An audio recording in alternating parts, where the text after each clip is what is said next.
নমস্কার। আজ গুরু পূর্ণিমা। গুরু পূর্ণিমা কিন্তু শুধুমাত্র একজন শিক্ষককে থ্যাংক ইউ বলার দিন নয়। গুরু মানে যিনি অন্ধকার থেকে আলোর পথে আমাদেরকে নিয়ে যান। গু শব্দের অর্থ অন্ধকার এবং রু শব্দের অর্থ অন্ধকার দূর করবার শক্তি। গুরু পূর্ণিমা পালন করা হয় মহর্ষি বেদব্যাসের জন্মতিথিতে, যিনি বেদ সংকলন করেছিলেন এবং মহাভারত রচনা করেছিলেন। কিন্তু সত্যিকারের গুরু কিন্তু শুধুমাত্র একজন মানুষ নন।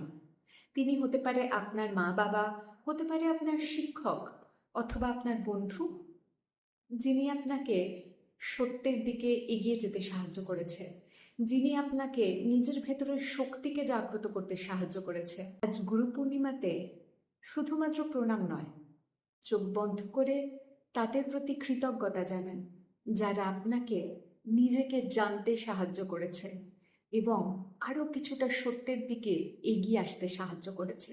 সবাই আজকের দিনটা ভীষণ ভালোভাবে কাটান, এই সুন্দর দিন, ভালো দিন, এবং তার সাথে সাথে কমেন্ট করতে ভুলবেন না আপনার জীবনের আসল গুরু কে বা কারা। নমস্কার, ভালো থাকবেন এবং সুস্থ থাকবেন। হরি ওম নমঃ শিবায়।